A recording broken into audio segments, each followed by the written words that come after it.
Alhamdulillah, salatan wa salamun daimaini bidawam alhamdulillah wa ala alihi wa sahbihi. Alhamdulillah rabbil alamin. Segala syukur kepada Allah Subhanahu wa taala yang masih memberikan kita taufik kesehatan untuk kita bisa hadir di tempat yang insyaallah penuh berkah ini dalam keadaan yang juga diberkahi oleh Allah Subhanahu wa taala. Sebagaimana biasa kita insyaallah akan membahas mengenai sirah Rasulullah sallallahu alaihi wasallam. Perjalanan hidup Nabi Muhammad sallallahu alaihi wasallam. Yang mana kehidupan beliau itu, perjalanan hidup beliau, sikap beliau dalam menghadapi problem, dalam menghadapi masalah, itulah yang nanti juga bisa kita praktekkan, yang menjadi pedoman kita ketika kita menghadapi problem dan masalah. Jadi sebagaimana sejak awal sudah kita niatkan, ngaji sirahnya Nabi Muhammad SAW ini bukan hanya kepengen tahu cerita-ceritanya aja, gitu ya. Sejak awal kita sudah niatkan dulu. Kita kepengen bukan hanya mendengar ceritanya Nabi Muhammad, tapi sekaligus mengambil pelajaran apa yang terkandung dari perjalanan hidupnya Nabi Muhammad SAW itu. Karena kita ini hidup sekarang ini di zaman fitnah, ya, macam-macam bentuk. Dari yang modelnya A sampai Z semuanya. Dari yang kelihatannya masuk akal sampai tidak masuk akal ada. Tidak ada yang tidak ada, apalagi di Indonesia aja. Nabi ditangkap polisi aja. Kalau tidak di Indonesia tidak ada itu. Malaikat Jibril ditangkap polisi. Adanya cuma di Indonesia aja. Nah, itu dari yang mulai fitnah yang kelihatannya masuk akal sampai fitnah-fitnah yang tidak masuk akal, semuanya ada. Nah, kita pentingnya mempelajari kehidupan Rasulullah, pentingnya mempelajari ilmu agama ini supaya kita punya senjata, gitu ya, untuk menghadapi fitnah-fitnah tadi, supaya kita tidak kemakan fitnah-fitnah. Karena salah satu cara selamat dari fitnah itu adalah dengan ilmu. Ada cerita, ini mungkin sudah masyhur ceritanya, cerita Syekh Abdul Qadir Al-Jailani, seorang wali besar sekaligus seorang ulama besar. Jadi Syekh Abdul Qadir ini bukan cuma wali besar saja, beliau ini juga ahli fikih, ahli tafsir dan lain-lain. Ulama pakai komplit. Syekh Abdul Qadir Jailani. Suatu hari Syekh Abdul Qadir Jailani keluar dari tempatnya dia berzikir dalam keadaan kehausan. Setelah keluar, kok haus ya, kata Syekh Abdul Qadir. Tidak lama ada awan mendung, hujan gerimis. Orang haus, panas, kena hujan gerimis, akhirnya jadi seger, gitu ya. Jadi seger dari awan mendung tadi. Awannya terbelah, keluar cahaya. Awan mendung yang menaungi Syekh Abdul Qadir Al-Jailani itu terbelah, kemudian keluar cahaya. Cahayanya terus ngomong, "Wahai Abdul Qadir, saya ini Allah."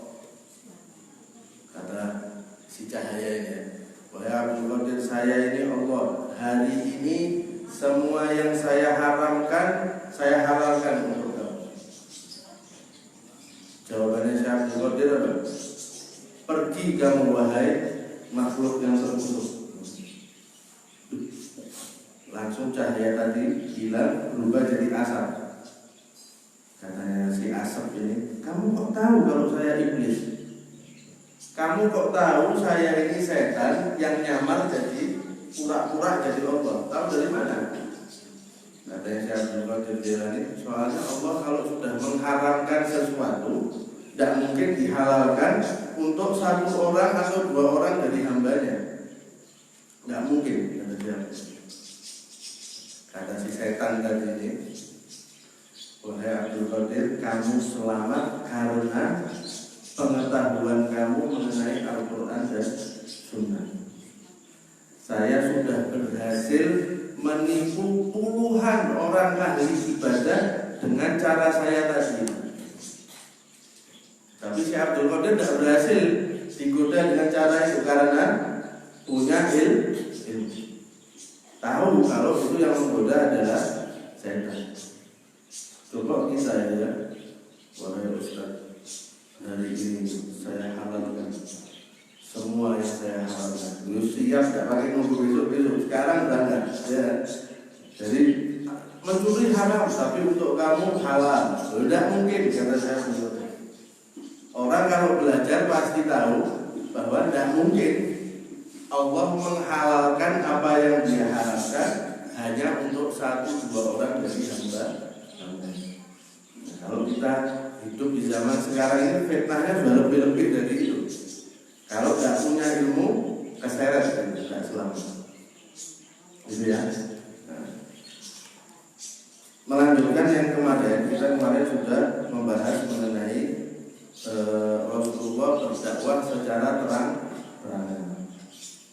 Beliau mulai dari keluarganya, kemudian memanggil orang-orang Mekah, berdakwah secara terang-terangan, dan kita juga sudah menjelaskan apa pelajaran yang bisa kita ambil dari kisah itu. Yang bisa kita ambil dari kisah itu.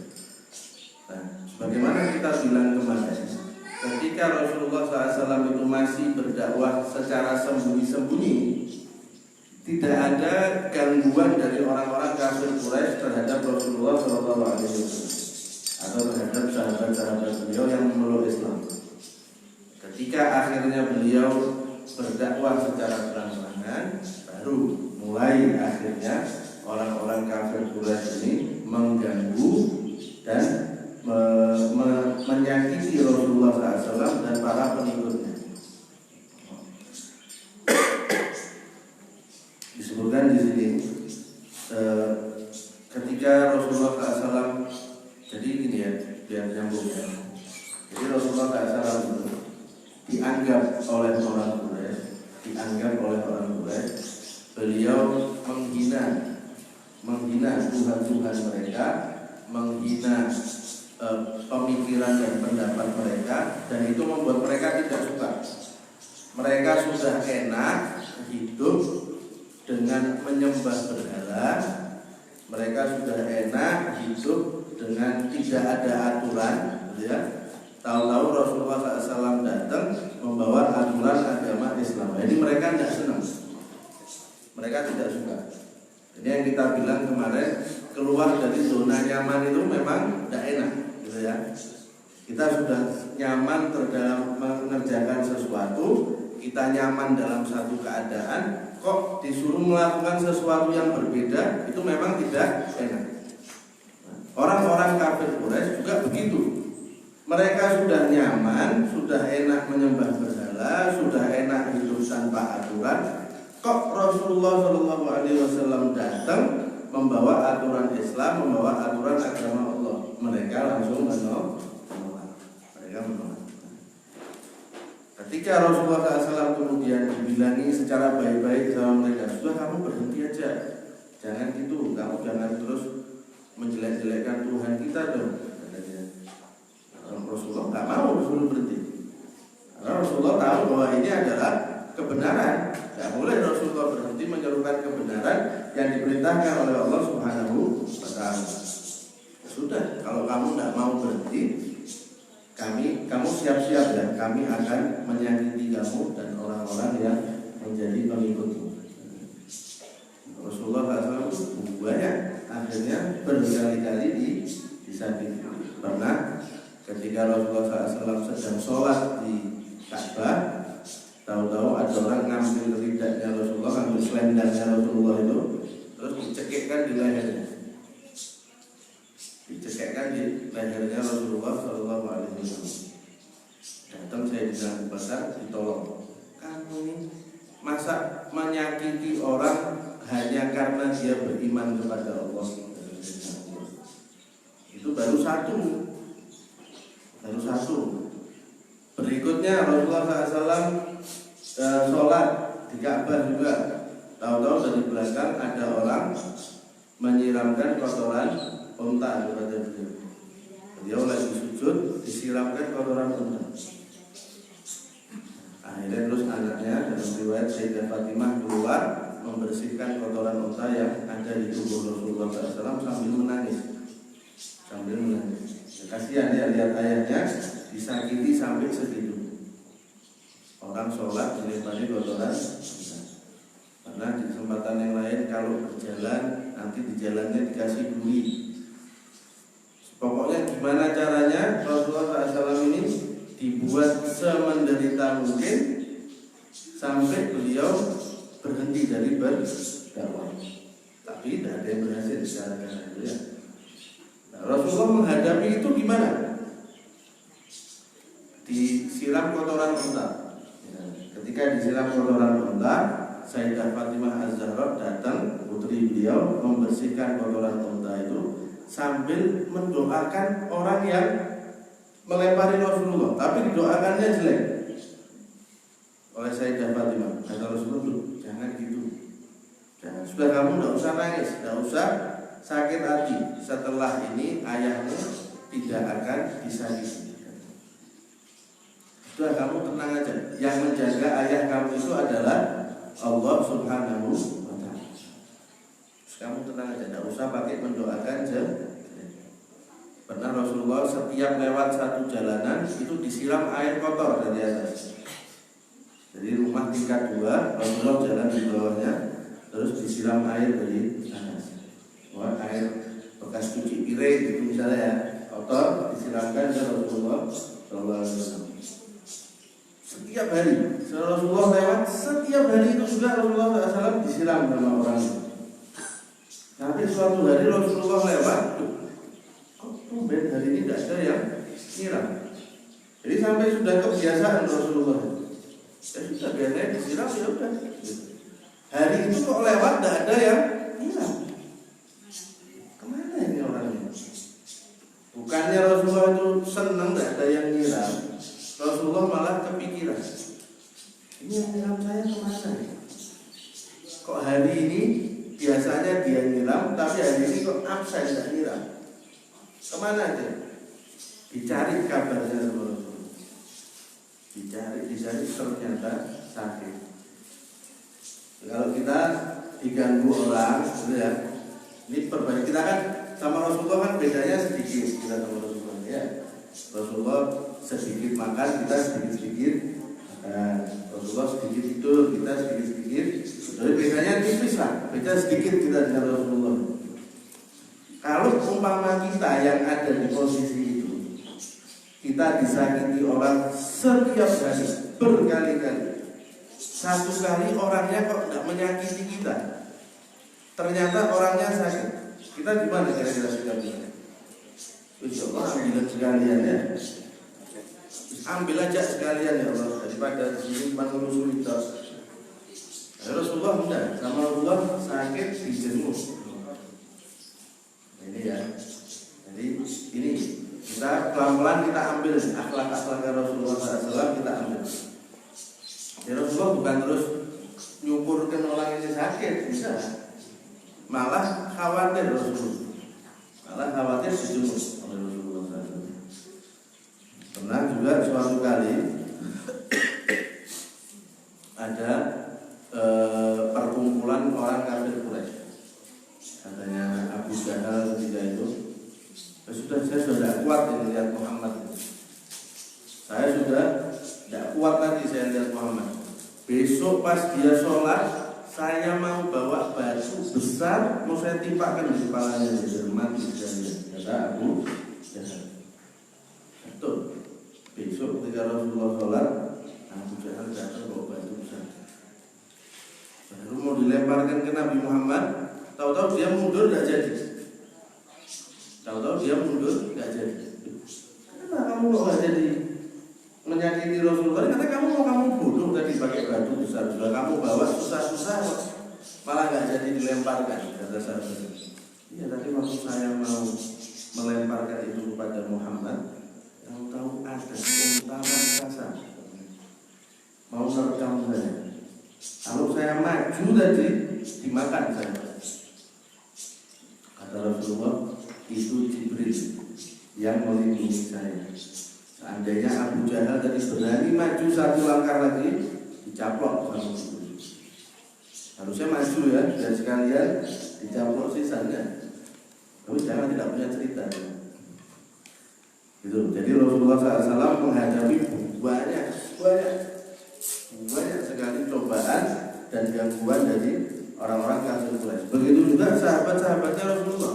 Masyhur kalau itu kita semua sudah tahu mungkin. Misalnya kayak kisahnya Sayyidina Bilal. Ya, Sayyidina Bilal itu budak oleh tuannya yang masih kafir, dia dijemur di atas tanah panas itu tengah hari bolong, tidak pakai baju, jadi punggungnya bersentuhan dengan tanah panas, terus atasnya ditimpakan batu besar yang panas juga. Katanya tuannya ini, kamu mau balik beriman kepada Lata dan Uzza atau enggak? Kamu mau kembali beriman kepada berhala atau enggak? Kata Tuhan. Jawabannya Bilal, ahadun ahad. Saya cuma mau beriman kepada Allah yang Maha Esa, hanya kepada Allah yang Maha Esa. Terus disiksa terus, sambil dicambuk, terus pokoknya macam-macam. Supaya Sayyidina Bilal ini kembali menyembah berhala, tapi tidak mau.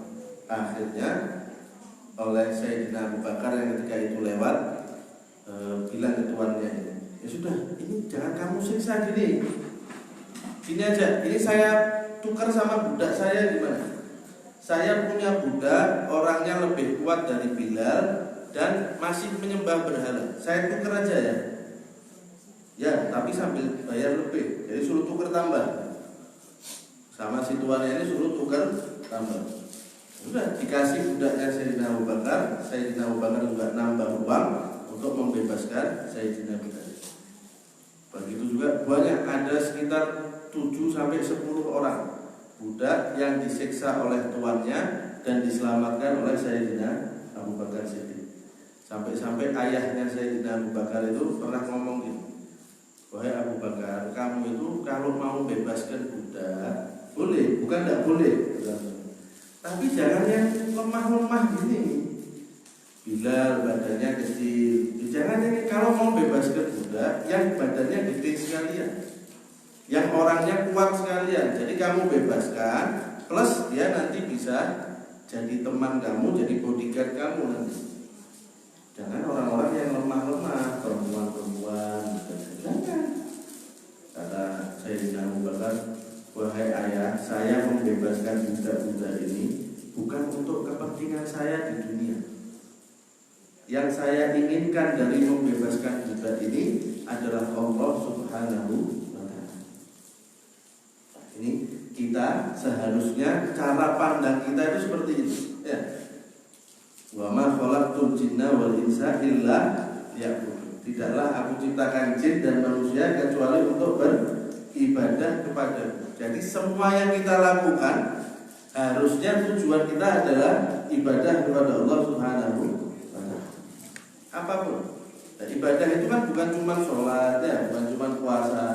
Semua aktivitas yang kita tujukan karena Allah Ta'ala itu termasuk ibadah. Itu termasuk ibadah.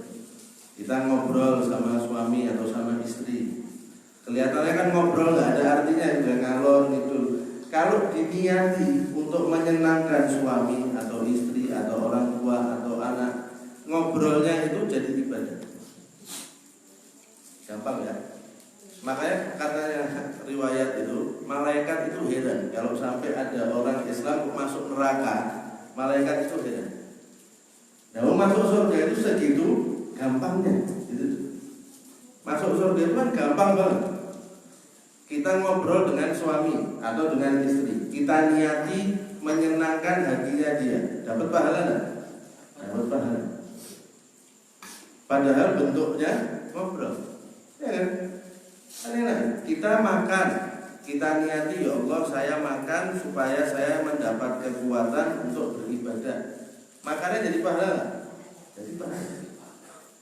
Ya, segitu gampangnya cari pahala. Cari pahala itu segitu gampangnya. Makanya katanya malaikat kebangetan kalau sampai ada orang Islam kok masuk neraka, ini kebangetan. Segitu gampangnya.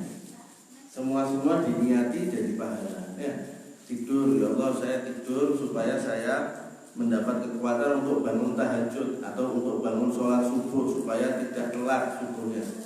Itu selama tidur pahala. Kata Rasulullah SAW, siapa yang tidur kemudian dia niat untuk bangun tahajud kok nggak bangun? Dia tidur niat untuk bangun tahajud tapi ternyata bablas nggak bangun. Kata Rasulullah itu sedekah dari Allah tidurnya dia plus dia dapat pahala tahajud. Enak loh katanya ibunya, enak jadi orang Islam itu ya. Makanya masuk surga itu gampang. Makanya kata Rasulullah dalam Al-Quran, kullu ummati yadkhulunal jannah, semua umat saya masuk dalam surga illa man aba, kecuali dia yang tidak mau. Tidak mau dia gimana? Ya model-model ini makan, ya sudah, tidak tahu nih halal apa enggak makanannya, tidak diniati, tidak pakai bismillah misalnya. Padahal dia makan pakai tangan kanan, dia makan dengan bismillah, dia makannya diniati, sudah berapa pahalanya? Sholat kata Rasulullah, siapa yang sholat subuh berjamaah, kemudian duduk berzikir sampai matahari terbit, kemudian sholat 2 rakaat, itu pahalanya seperti haji dan umroh yang sempurna. Enak ya? Sholat sunnah 2 rakaat sebelum subuh lebih baik dari dunia dan seisinya. Apal semua, tapi dilakukan apa enggak kan gitu tanya. Kita kalau teori ini ahli teori semua kita. Masalahnya ahli praktek apa enggak? Oh praktek, alhamdulillah. Alhamdulillah praktek. Nah, jadi segitu gampangnya mau cari kebaikan itu ya. Pertanyaannya mau atau tidak mau? Mau atau tidak? Kemudian salah satu yang juga terkenal ini kisahnya yang diganggu atau disakiti oleh orang-orang kafir Quraisy itu adalah keluarganya Ammar bin Yasir.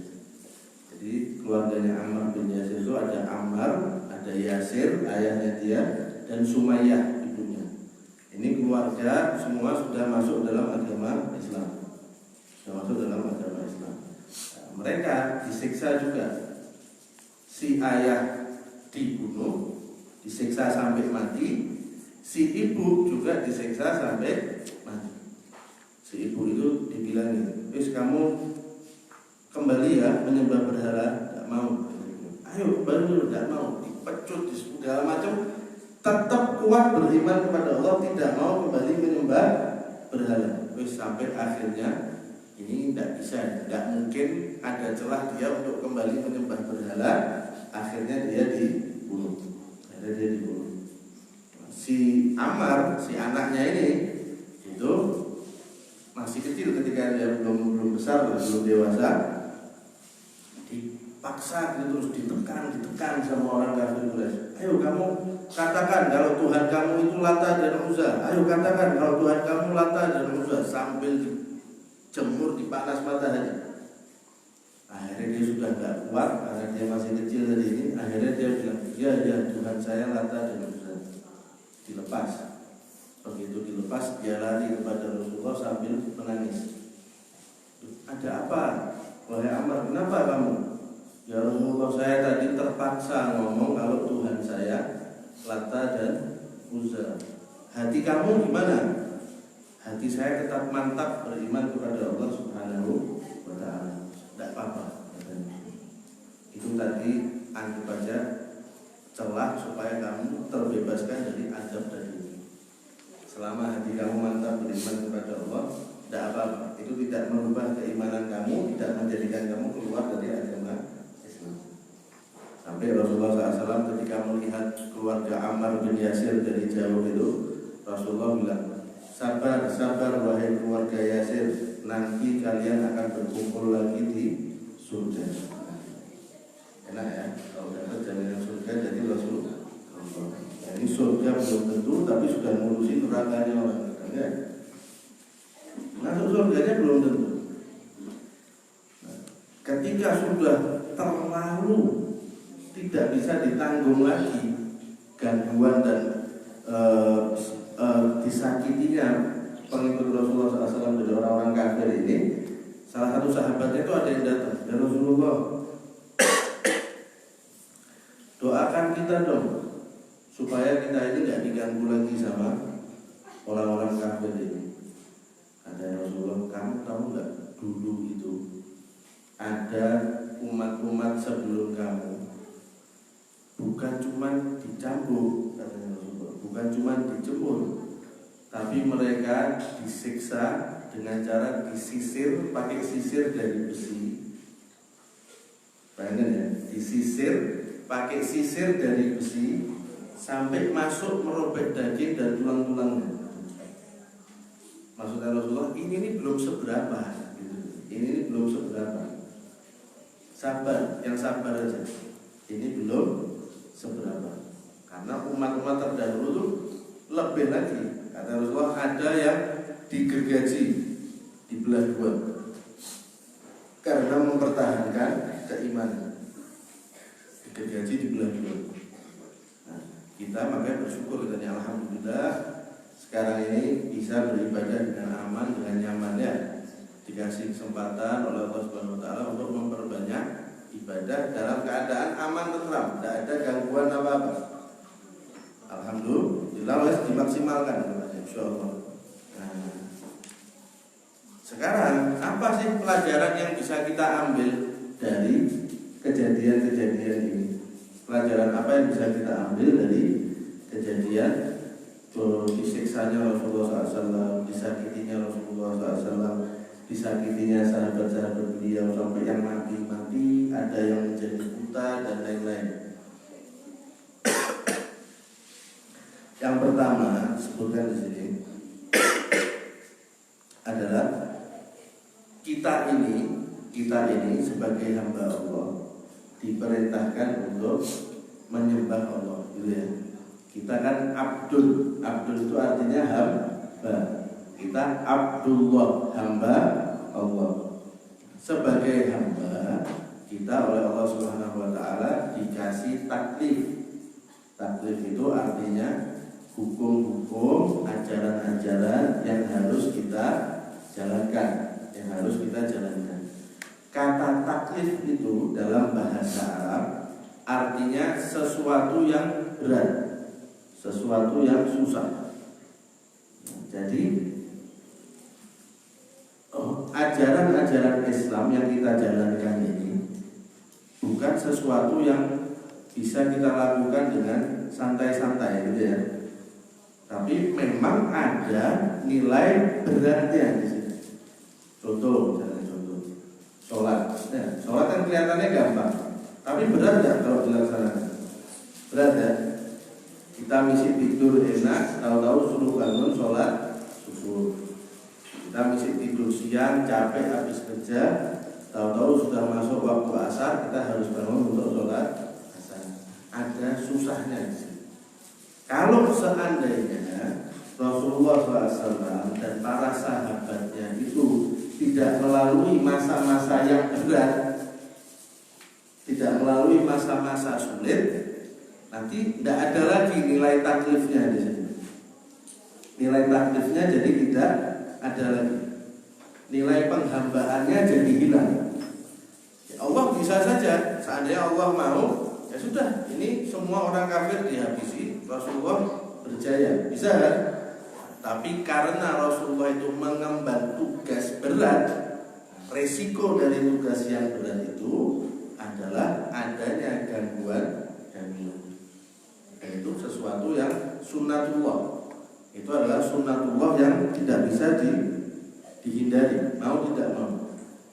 Bukan hanya dalam masalah dakwah saja, semua hal. Misalnya kita punya proyek, atau kita punya satu tujuan. Kita kepengen menjadikan kampung sini ini misalnya kampung yang bersih, tidak ada sampah yang dibuang sembarangan. Dalam menjalankan tujuan itu pasti kita akan menemukan kesulitan.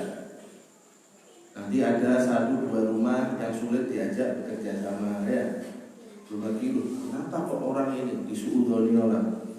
Kenapa kok orang ini pasti dia besok mau nyalon jadi RT, besok ini mau nyalon jadi macam-macam, tuduhan-tuduhan sana sini. Itu biasa, gitu. Yang dimaksud dari cerita ini adalah itu biasa. Jangan sampai hal itu justru menjadikan kita akhirnya mundur. Rasulullah punya tujuan mulia untuk menyebarkan agama Allah Subhanahu wa taala. Pun Rasulullah mengalami gangguan-gangguan dan mengalami masa-masa yang berat dalam menjalankan misi itu. Semua orang yang punya misi mulia, semua orang yang punya misi kebaikan juga harus siap menghadapi itu. Karena itu sunatullah. Ya, karena itu sunatullah. Justru seandainya kita tidak menghadapi masa-masa sulit itu, kita harus bertanya, jangan-jangan salah jalan kita. Pernah ada cerita ulama besar di Abdullah, dia berdakwah, katanya dia, saya kok enak ya berdakwah saya ya, tidak ada rintangannya, kata dia. Saya masuk ke desa sini diterima, masuk desa sana diterima. Saya hadir pengajian ini diterima. Saya ngomong gini orang mendengarkan. Semua orang senang sama saya. Kalau kita kan senang ya. Kalau dia bertanya-tanya, ini pasti ada yang salah. Ini pasti ada yang salah. Karena kalau saya berjalan di jalan yang benar, kalau memang tujuan saya ini benar, pasti saya akan mengalami gangguan paling tidak. Pasti akan ada sesuatu yang merintangi antara saya dengan tujuan mulia yang mau saya tuju. Kok ini tidak ada? Aneh. Dicari. Akhirnya dia mikir, konsultasi sama gurunya. Kata gurunya, sudah apa? Coba kamu teruskan dulu. Mungkin belum. Ya. Teruskan sama dia. Dakwah sambil dia terus memperbaiki niatnya dia ini. Tidak lama dia masuk satu masjid. Ketika dia mau berceramah, nah ini di situ rupanya orang-orang tidak suka sama dia. Akhirnya dia dipukuli, kebuki, pokoknya babak belur dia di masjid situ. Keluar seneng dia. Alhamdulillah, wis berarti jalan saya sudah benar ya. Karena baru habis dikebuki ini tadi.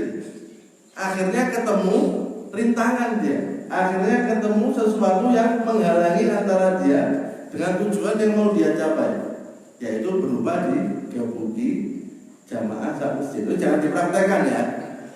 Jangan. Ya repot. Aku terima tapi jangan pakai dikebuki. Karena ini sudah tepat. Berarti sudah benar jalan saya. Karena prinsipnya itu tadi. Kalau kita punya tujuan mulia, tujuan kita benar, tujuan kita baik, pasti ada aja rintangan yang akan menghalangi kita dengan tujuan mulia tersebut. Misalnya, yang gampang aja, kepengen masuk surga kan kita semua, kepengen ya. Antara kita, tujuan kita menuju surga itu mulia kan? Mulia ya. Ada rintangannya? Banyak, bukan cuma ada. Banyak. Nanti digoda dunia, ya, digoda hawa nafsu, digoda setan. Itu berarti tujuan kita sudah betul. Yang salah kalau kita nuruti godaan tadi. Yang salah kalau kita mundur, tidak jadi mengejar akhirat, cuma karena menyerah dengan godaan-godaan dan rintangan-rintangan yang menghalangi antara kita dengan surga. Banyak. Itu kan sudah contoh paling gampang ya, contoh paling nyata. Kita punya tujuan mulia berupa surga, jalan ke surga itu banyak rintangan. Setan itu kan kreatif. Ini ngomongin setan benar ya. Setan itu kreatif. Bedanya setan dengan nafsu itu apa? Kalau nafsu itu targetnya satu, dikejar terus sama dia. Misalnya nafsunya ngajak mencuri misalnya. Ya sudah, itu mencuri itu terus dikejar gimana caranya orang itu supaya mencuri. Itu kalau nafsu. Makanya al-ammarah bisu. Ammarah itu kalau dalam bahasa Arab artinya terus menerus menyuruh kepada keburukan. Ammarah bisu. Jadi bukan cuma nyuruh. Kalau nyuruh kan satu kali ya. Nafsunya bilang sama kita nyuriol, itu namanya amirah bisu, itu nyuruh kepada keburukan. Tapi kalau ammarah nyuruh berkali-kali pakai neken lagi. Nyuriol, terus kita didorong sama nafsu ini untuk mencuri, tapi targetnya satu. Kalau setan itu bebas targetnya. Pokoknya tujuannya dia gimana caranya orang ini supaya bermaksiat kepada Allah. Maksiatnya apa? Terserah. Misalnya setan masuk nyuruh dia mencuri, kok gagal? Ya sudah, coba dari pintu yang lain. Suruh berzina, oh gagal. Coba suruh berbohong, gagal. Suruh berriba, gagal misalnya. Terus pokoknya kalau setan itu gimana caranya orang ini supaya maksiat kepada Allah Subhanahu wa ta'ala. Tapi maksiatnya apa? Bebas, terserah. Makanya tadi ya, tidak berhasil lewat riba, masuk lewat mencuri. Tidak berhasil lewat mencuri, masuk menggoda lewat zina, masuk lewat berbohong. Terus itu terus. Itu setan. Kadang lebih kreatif lagi setan.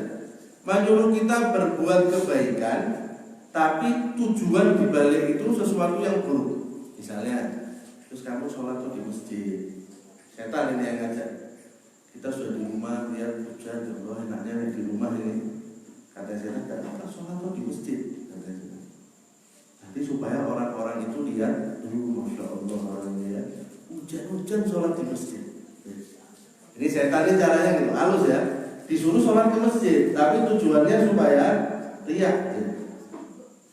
Tapi kan bagus, disuruhnya ke masjid sama setan. Atau yang berikutnya, setan nyuruh kita berbuat baik supaya kita kehilangan kesempatan untuk berbuat kebaikan yang lebih besar. Ulang ya, setan menyuruh kita berbuat baik supaya kita kehilangan kesempatan untuk berbuat kebaikan yang lebih besar. Misalnya kita tidur, dibanguni sama setan, tahajud, sholat tahajud. Masya Allah ya setannya, suruh sholat tahajud, bangun sholat tahajud, ngaji 10 juz, zikir ya Allah 10.000 kali misalnya. Wah sudah pokoknya sudah berasa jadi wali pokoknya. Kira-kira subuh kurang 10 menit ngantuk. Kata setan, tidur dulu nggak apa-apa, subuhnya masih 10 menit. Dituruti sama dia. Pas bangun sudah jam 7, jam 9. Ngajaknya bagus kan ya, ngajaknya ngajak tahajud, tapi supaya kita kehilangan sholat subuh. Nah ini kata Sayyidina Umar, saya mendingan sholat subuh tepat waktu daripada sholat tahajud tapi kelewatan subuh. Nah, itu caranya setan tuh gitu. Jadi caranya halus banget ya. Diajak tahajud supaya nanti pas bangun pagi, terasa sudah paling wali. Ini orang-orang tidak ada yang tahajud. Kita diajak tahajud supaya meremehkan orang lain. Jadi juga caranya setan. Nah terus gimana? Apa tidak usah tahajud? Apa tidak usah sholat ke masjid? Tetap sholat ke masjid, tetap tahajud, tapi sambil dilawan setannya. Ya. Kalau kita tidak jadi diajak ke masjid sama setan, kita tidak mau, ya tetap menang setannya berarti. Ya kan? Kamu pergi ke masjid, ini ajakan setan. Saya tidak jadi ke masjid. Loh setannya tetap tepuk-tepuk tangan setannya. Karena berhasil membuat kita tidak jadi ke masjid. Caranya tetap berangkat ke masjid sambil kita melawan setan tadi, sambil kita memperbaiki hati, memperbaiki niat. Gitu ya. Apa tadi kok sampai setan-setan? Jadi pokoknya gitu. Ya. Jadi kalau kita punya tujuan mulia, ya sudah, kita juga harus siap menanggung resiko kita mendapatkan rintangan-rintangan dan halangan. Ya sudah, itu sunatullahnya seperti itu. Sunatullahnya seperti itu. Justru kalau semuanya baik-baik aja, malah kita harus cek lagi, jangan-jangan ada sesuatu yang keliru. Terus hikmah adanya Rasulullah dan para sahabatnya itu disakiti adalah supaya kelihatan mana yang betulan beriman, mana yang tidak, mana yang imannya serius, mana yang cuma ngaku-ngaku beriman. Misalnya kalau semua jalannya mulus semua, nah yang berimannya pura-pura sama yang betulan kan nggak ketahuan, ya kan?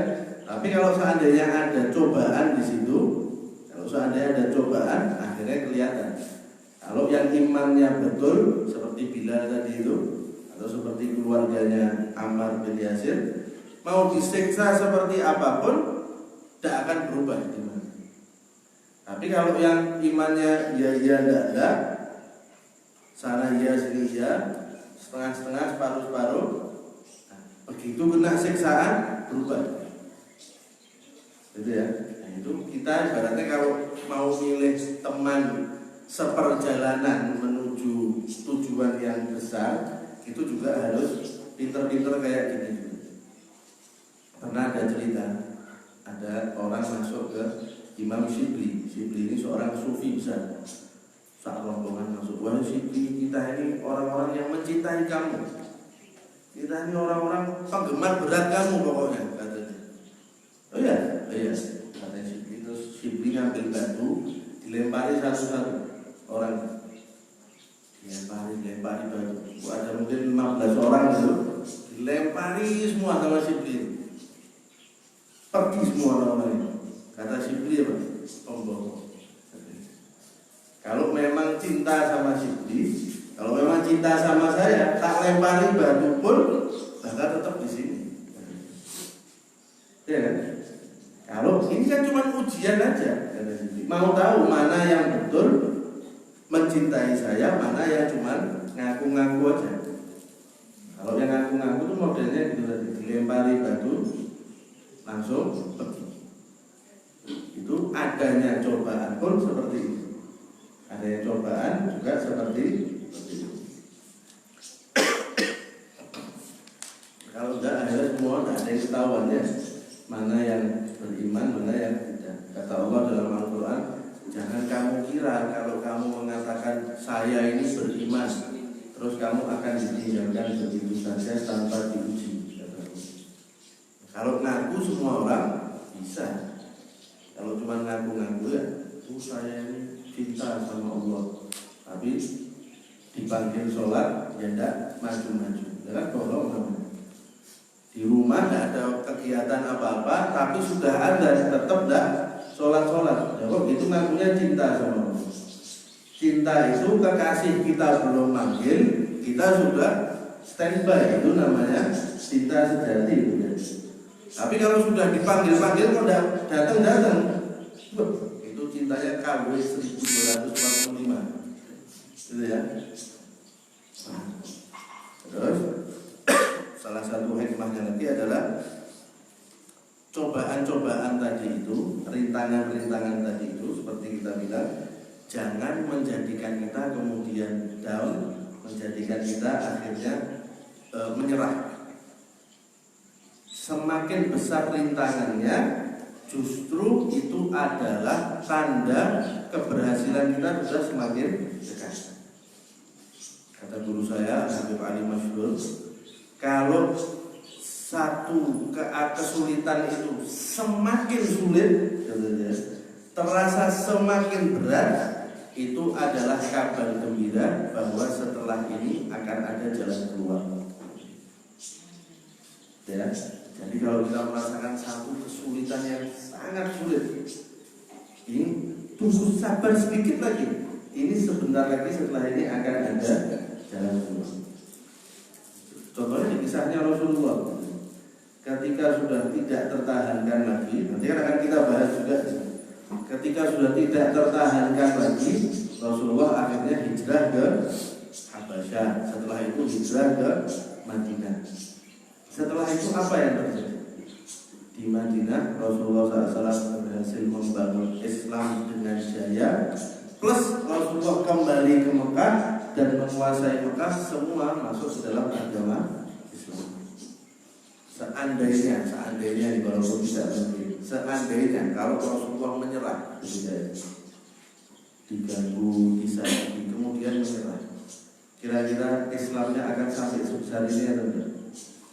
Tidak akan sampai sebesar ini. Tapi karena Rasulullah tahu bahwa ini adalah sesuatu yang harus beliau lalui, bahwa semakin beratnya rintangan adalah kabar gembira semakin dekatnya kesuksesan, maka Rasulullah SAW bersabar sampai akhirnya berhasil. Rasulullah SAW itu dalam Al-Quran kan ada diceritakan oleh Allah dalam Al-Quran ketika dalam satu keadaan yang sangat genting, Rasul dan para pengikutnya kemudian bertanya, mata Rasulullah, kapan ya Allah kau akan datangkan pertolongan? Artinya ini keadaannya sudah sangat genting.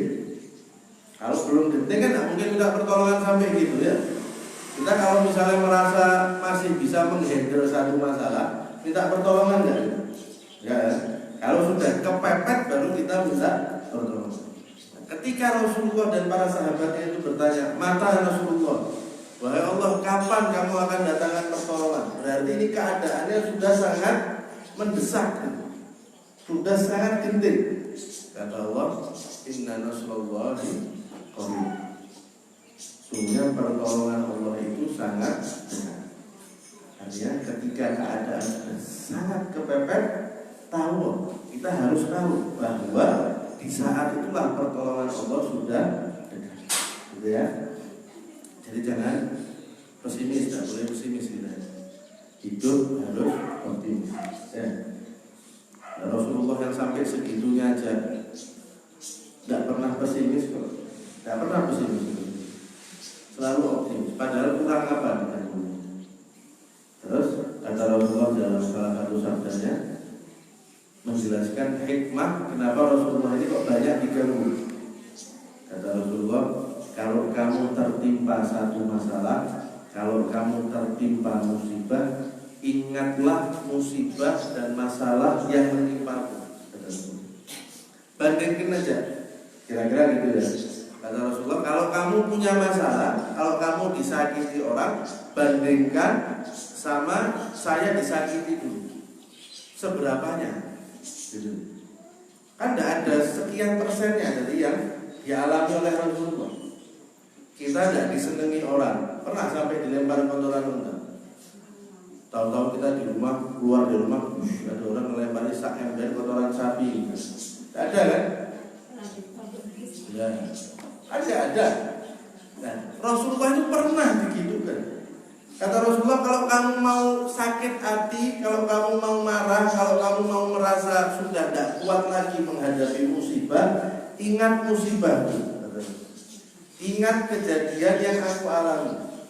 Pasti kita akan langsung merasa, iya, tidak ada apa-apanya yang kita alami ini dibandingkan dengan apa yang dialami oleh Rasulullah Shallallahu Alaihi Wasallam. Akhirnya bisa bersabar kita.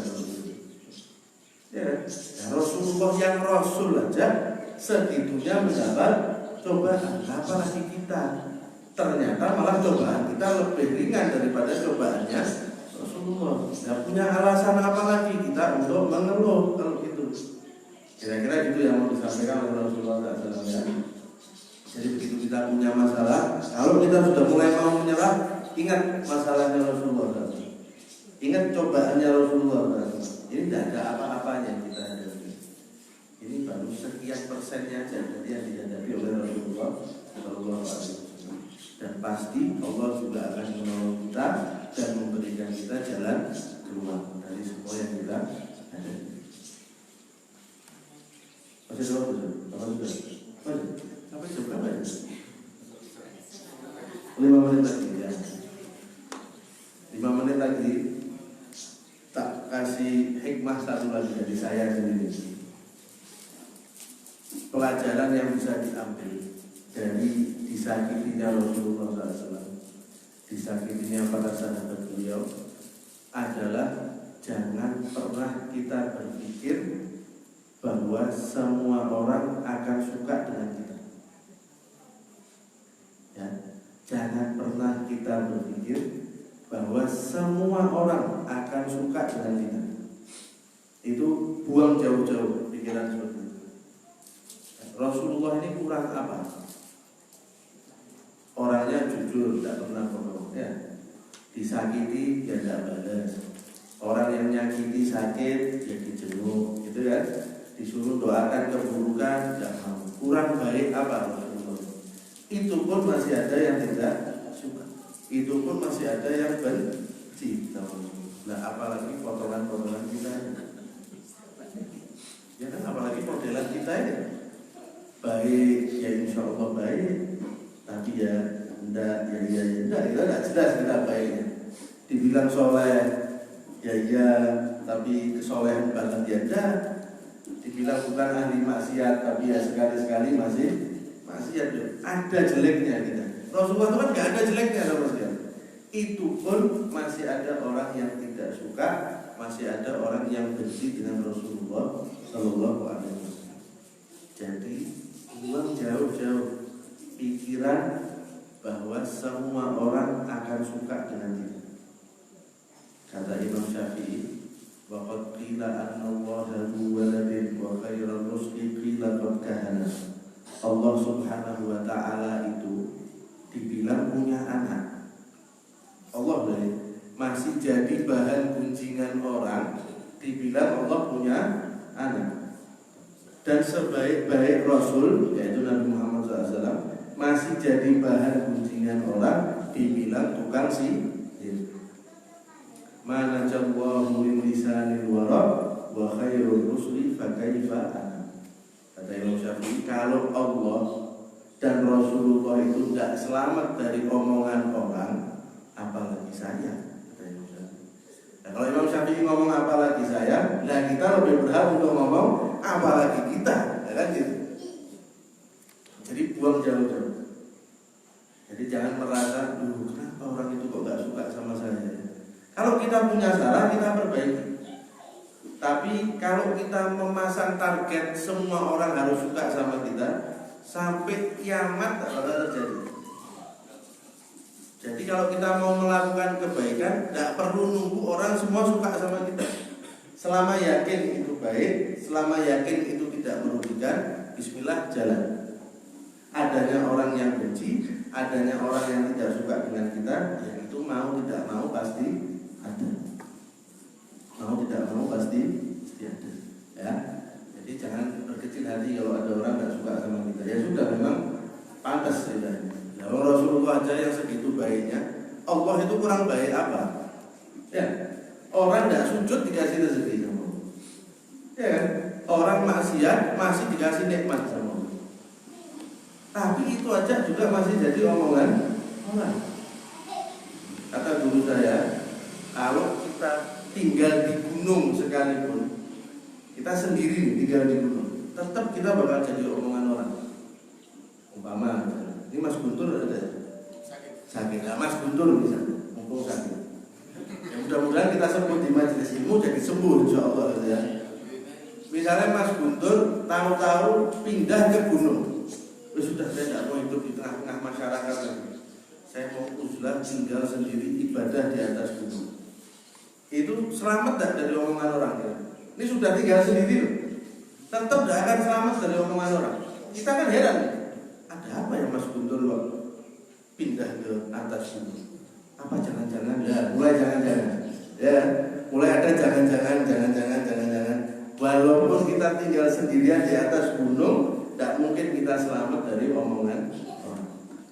Hatinya yang bersih supaya tidak gampang sakit hati. Ya. Kalau bahasa orang sekarang gampang baper gitu ya.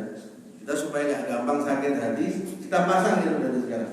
Orang tidak mungkin semuanya suka sama saya. Kalau ada yang tidak suka, saya jadikan bahan introspeksi apa yang menjadi kesalahan saya untuk saya perbaiki. Tapi mulai dari sekarang sudah tidak usah terlalu dimasukkan ke hati orang-orang yang ngomong jelek soal itu. Nah, karena Allah dan Rasulullah saja pun diomongin tidak enak sama orang. Itu ya pas ini. Mudah-mudahan ada manfaatnya. Insya Allah kita bertemu di kesempatan yang berikutnya dalam keadaan sehat walafiat, dalam keadaan yang lebih baik, dalam keadaan kita sudah menjadi seseorang yang pribadi muslim yang sudah meningkat kualitasnya dari hari ini. Mudah-mudahan apa yang kita baca, yang kita pelajari hari ini betul-betul bisa kita amalkan, betul-betul bisa kita praktekkan. Pelan-pelan kita semakin dekat, kita meniti satu persatu jalannya Rasulullah Shallallahu Alaihi Wasallam. Semoga dengan itu Allah juga menyelamatkan kita, menyelamatkan keluarga kita, menyelamatkan anak keluarga kita dari fitnah dan kerusakan yang ada dan yang akan ada di masa yang akan datang. Diselamatkan kita dan keluarga kita oleh Allah Subhanahu Wa Taala. Amin ya rabbal alamin. Wallahu a'lam. Wassalamualaikum warahmatullahi wabarakatuh.